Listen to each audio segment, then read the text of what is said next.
Marie Antoinette, the Austrian princess who became a French queen, is best known for being beheaded by Madame Guillotine during the French Revolution in 1793. Famous for her fashions, love of the arts, and alleged decadence in the face of France's poverty, she is less well known as a mother. Not only giving birth to 4 of her children, she also adopted 4 more. But what happened to the 8 forgotten children of the French king and queen? Marie Antoinette was married by proxy on the 19th of April, 1770, to Louis Auguste, the Dauphin of France. Their marriage was the result of an end to hostilities between Austria and France, when Empress Maria Theresa of Austria agreed to a match for her daughter with Louis XV of France's eldest grandson. It was hoped their union would strengthen both countries against Great Britain and Prussia. Marie Antoinette was only 14, but on the 14th of May she set out for the edge of the forest of Compiègne, where she was to meet her future husband for the first time, who was also just 15. Just 2 days later, the young couple were married in person at the Palace of Versailles, and as was typical for royal marriages at the time, was followed by the ritual bedding.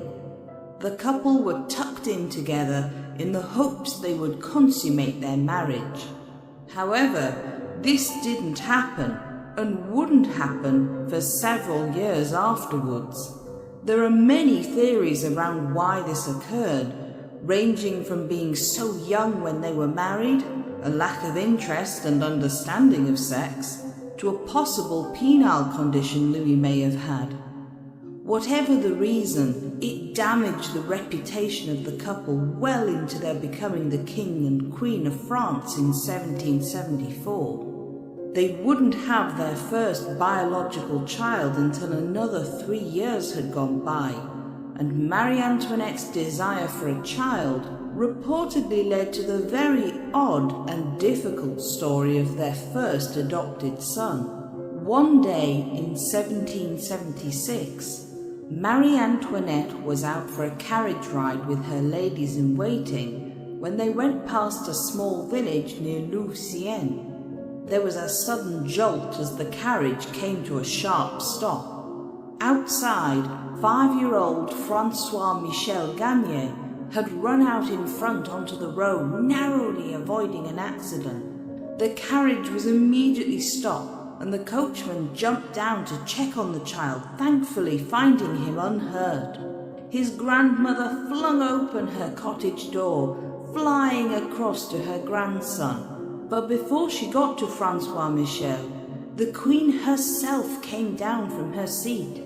With her arms held out, Marie Antoinette cried out that the child was hers, that destiny had handed him to her to console her until she gave birth to a child of her own. The Queen pressed on, asking if his mother was still alive. His grandmother replied, "No, madame. My daughter died last winter and left 5 small children upon my hands." Marie Antoinette then asked if the elderly woman would agree to allowing her to adopt her young grandson, also promising to financially take care of his siblings. The grandmother agreed. This may seem heartless, but for an old woman with at least 4 or 5 orphan children to take care of in rural 18th century France, the Queen offering to pay for them and bring one up at court was like winning the lottery.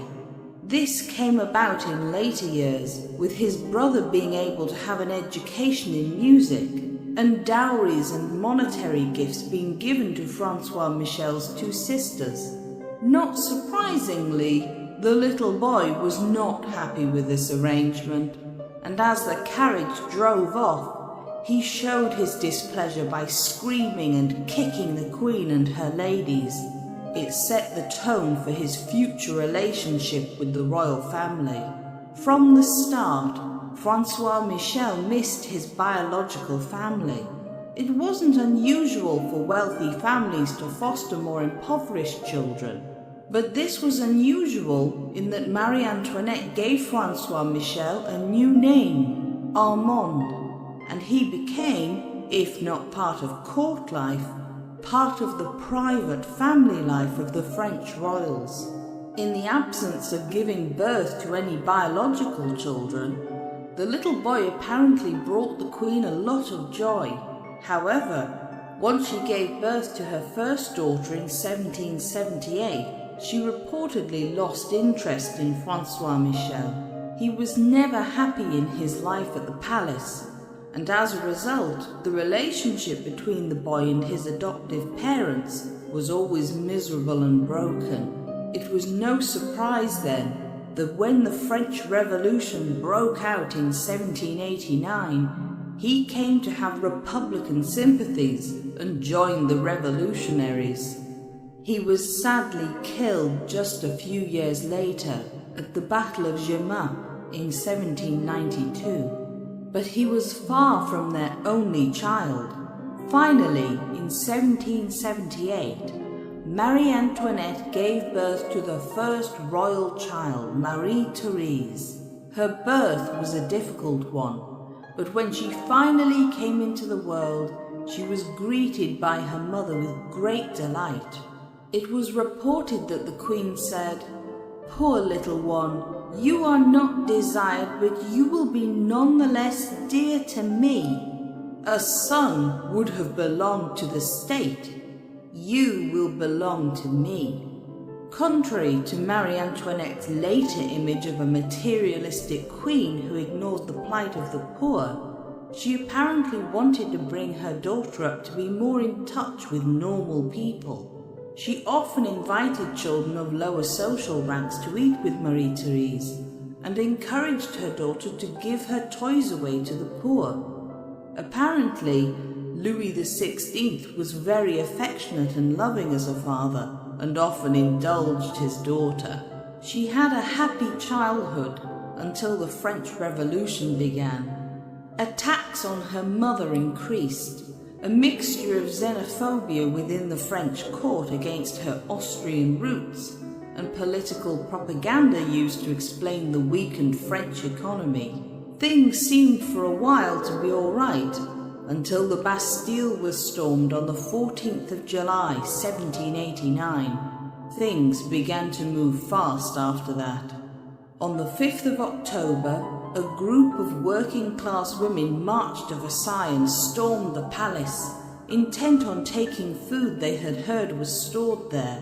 The royal family was forced to take refuge in the king's apartments, later being moved by the demands of the crowd to Tuileries Palace.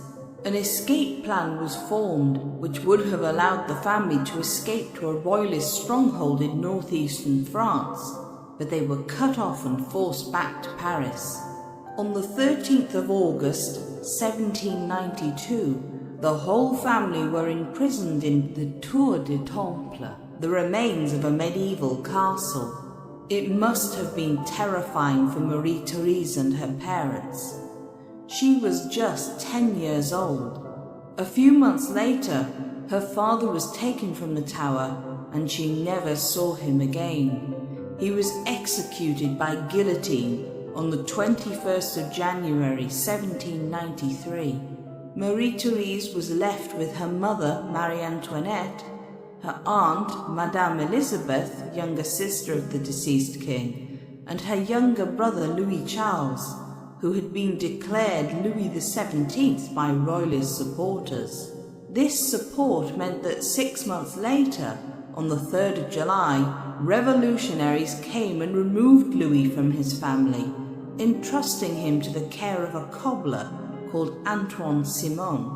The 3 women left of the family tried to stop them, crying out and reaching for him, but it was no use. On the 2nd of August, Marie Antoinette was taken away to meet her fate, and was followed by Madame Elizabeth, who was executed on the 10th of May 1794. Marie-Therese was now left alone. However, she still didn't know her mother and aunt were dead until over a year later in August 1795, when she was finally told about what had happened to them. Her grief was immense. She didn't escape the horror of her situation until the 18th of December 1795, on the eve of her 17th birthday. She was finally able to go to Vienna, where her cousin, the Holy Roman Emperor Francis II, lived, but her anguish was far from over. After marrying her cousin, Marie Antoinette, Duc d'Angoulême, in June 1799, the couple moved to Buckinghamshire in Britain, to Hartwell House. The couple, although they had no children, were reportedly happy enough, and Britain was a welcoming place for the French royals.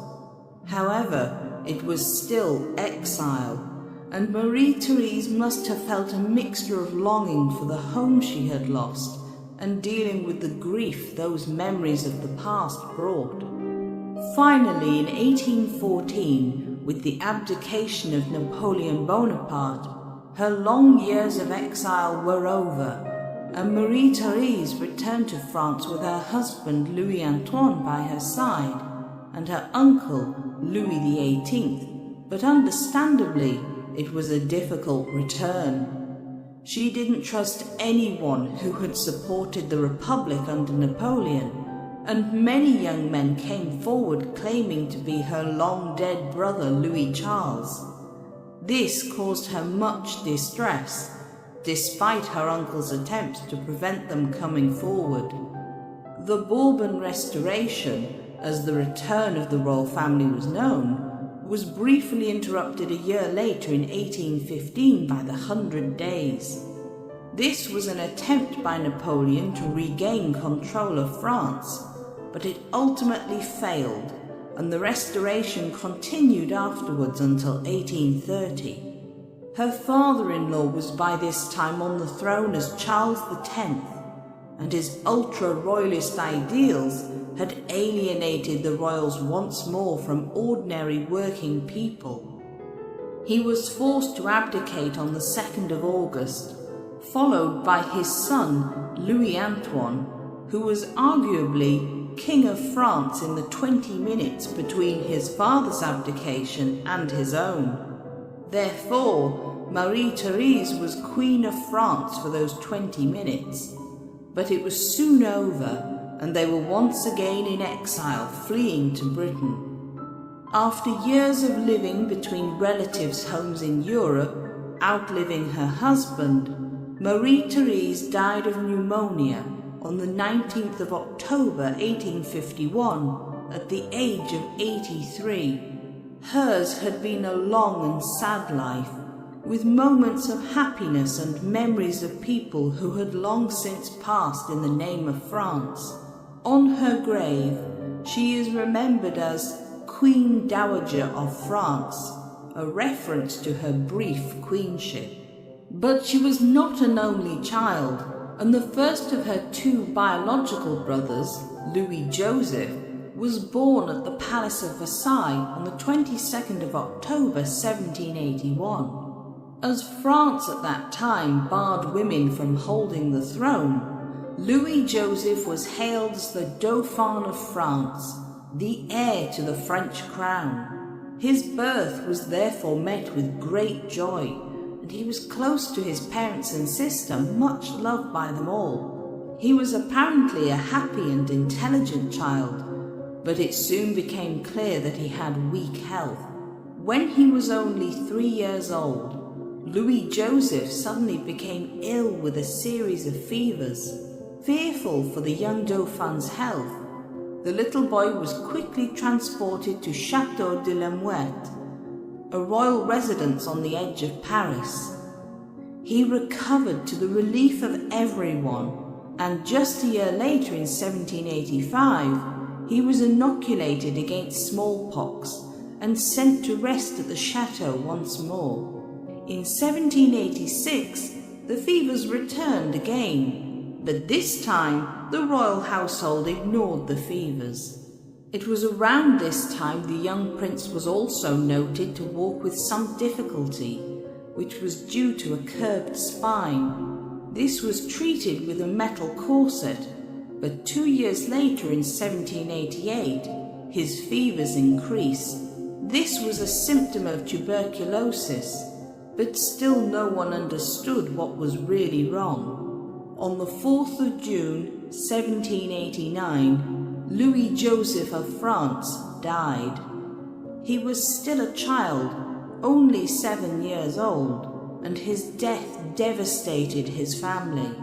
His wet nurse, Geneviève Barbier, was accused retrospectively of transmitting the disease to the Dauphin through her milk. His death came just as the Estates General that led to the French Revolution were convened, and must have been an ill omen of more sadness yet to come.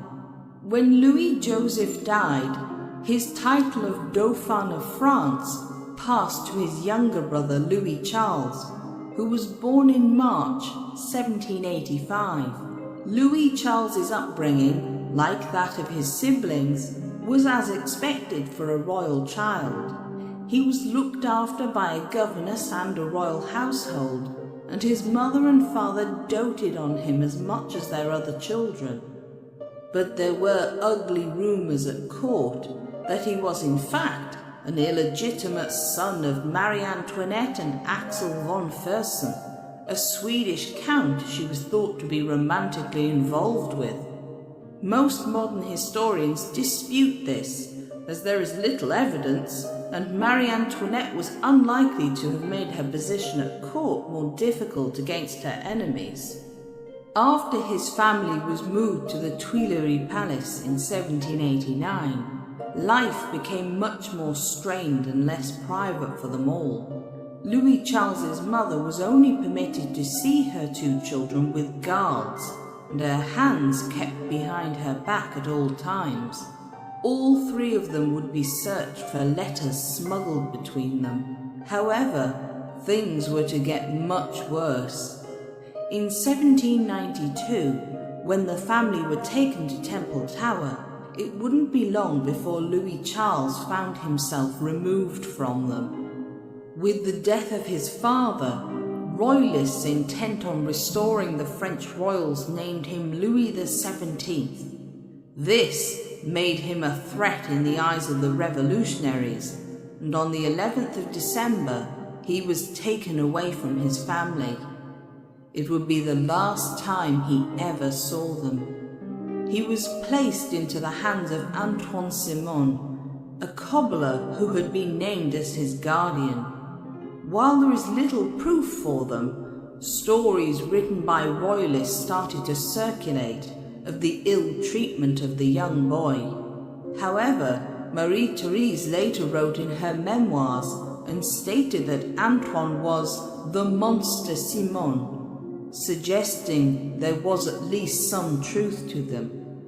Foreign secretaries in both Britain and Spain had spies report back with horrific accounts that the young prince had been raped by prostitutes in order to infect him with sexually transmitted diseases to create fake evidence against the Queen. Other accounts, including the memoirs written by his older sister Marie-Therese, stated that he was beaten and physically abused by his jailers.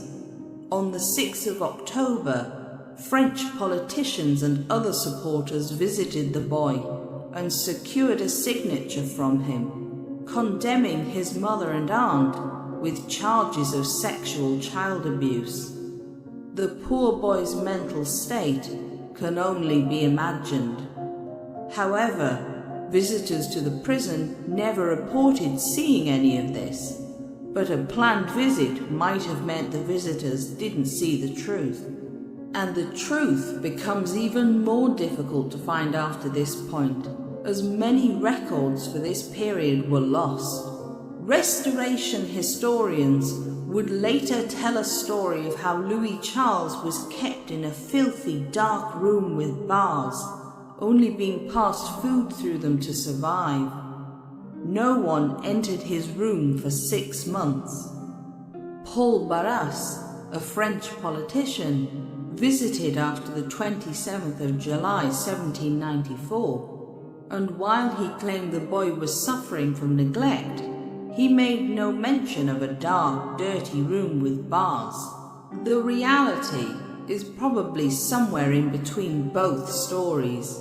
It's likely Louis Charles was kept imprisoned in a room of some kind, but there's no reason to believe he would have been intentionally starved or left in a filthy room, as there is no proof of it. The one thing that was true was Louis Charles's silence. Since the day he had signed the document accusing his mother and aunt of abuse, the young boy had remained mute. Early in 1795, Louis Charles fell ill.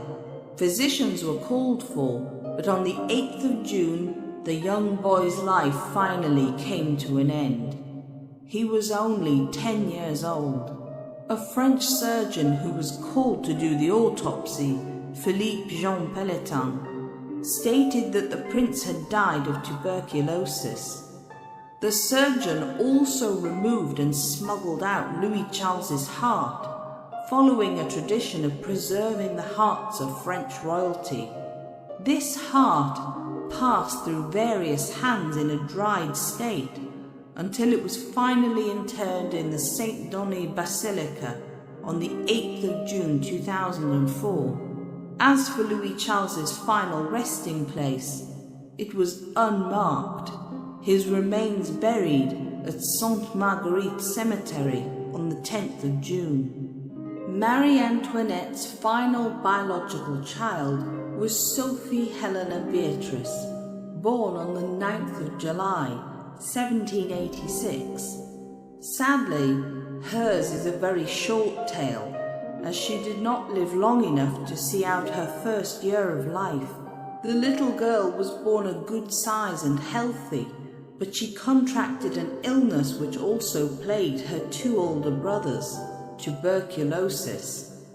At just 11 months old, after suffering nearly a week of convulsions, the young princess died on the 19th of June, 1787. When someone tried to console Marie Antoinette that she had not known her child long and therefore could not be as deeply attached to her, the French queen responded, "Don't forget that she would have been my friend." It was obvious that, like most mothers, Marie Antoinette loved her children. But this was not the end to the French king and queen's children. In 1787, the French official Chevalier de Boufflers came to court with a gift for the queen, a parrot and a young boy from French Senegal who had been enslaved by de Boufflers, called Jean Hamilcar. Not much is known about Jean's life before this point, except that he was born around 1781, so was only 6 years old when he was presented at the French court. Marie Antoinette immediately manumitted the small boy, arranging for him to be baptized, and he was officially adopted by the French king and queen as their foster son. It was expected of the royal couple to take on foster children as part of their duties, but unlike his other foster siblings, Jean was not raised at court. The queen instead arranged a place for him in a boarding school in Saint-Cloud, paying for him even as the French Revolution continued, only stopping after her imprisonment when she could no longer afford to pay for him. Why he was not raised at court alongside his other siblings raises obvious questions about racism. But many of the older siblings of Marie Antoinette's other adopted children also didn't live at court. The true reasons are unknown, But after she was unable to keep paying the fees for Jean's boarding school, he was expelled. It was thought for many years that the poor boy was simply turned out into the street and starved to death. However, later research has shown this not to be true, that in fact, Jean was taken in by one of his tutors, Quentin Belden. We know this as Belden applied to the French government for a grant to cover Jean's schooling, one that was for people who had been enslaved before the Revolution. He was apparently skilled enough as an artist to be enrolled at the Liancourt Academy in Paris in 1796, with government support once more. However, he sadly died at a hospital in Paris later that same year, and he then disappears from the historical record. Marie Antoinette's third adopted child actually lived at Versailles long before she got royal adoptive parents. Born Marie Philippine Labriquet, later given the name Ernestine by Marie Antoinette, the young girl was born on the 31st of July 1778 to Jacques Lambriquet and Marie Philippine Noiret. Her father was a servant to the Comte de Provence, the king's brother, and her mother was a chambermaid.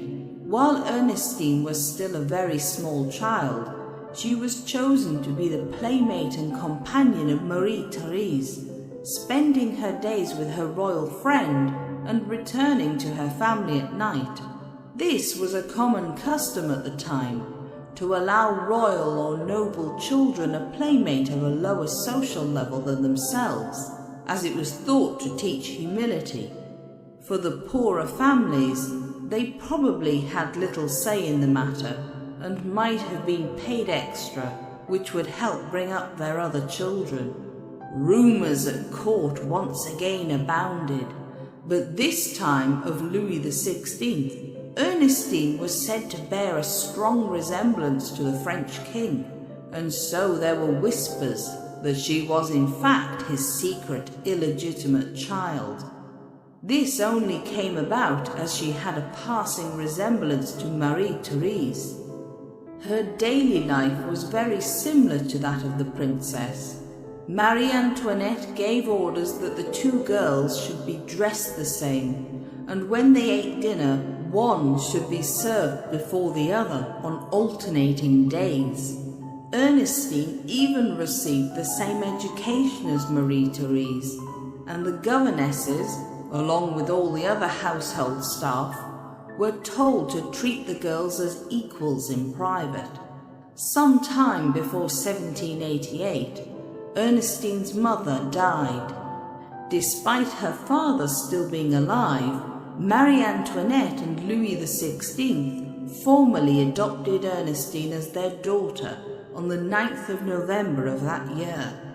She was awarded a pension of 12,000 livres by the king and was in private the same as her other brothers and sisters.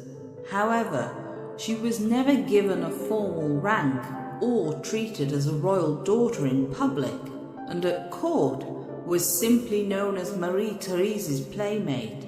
She also had two biological siblings who were fostered by the royal family, but only in the form of financial aid, and they never lived with them as Ernestine did. When the Revolution broke out, Ernestine travelled with the family to Tuileries Palace. She remained there until 1791, when she was sent to her biological father, who was safely in the countryside, until the royal family's escape plan failed, and they were sent back to Paris, where she rejoined them. There is a story that on the 10th of August 1792, Marie Antoinette ordered the royal governess, Renée Suzanne de Soucy, to take Ernestine to safety and look after her. As de Soucy raced outside the palace to fetch a carriage, leaving Ernestine stood alone for a moment, a passing rebel mistook Ernestine for Marie Therese.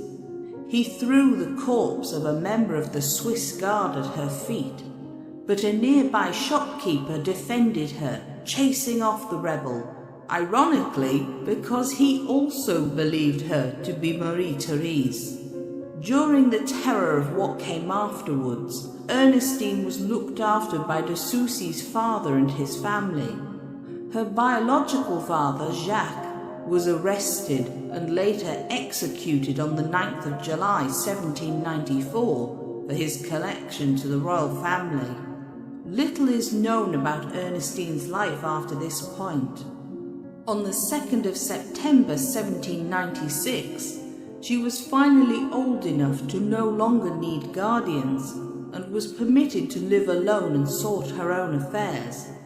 On the 7th of December 1810, she finally found some happiness of her own when she married a widower called Jean-Charles Germain Prépin under her birth name of Marie Philippine Lambriquet.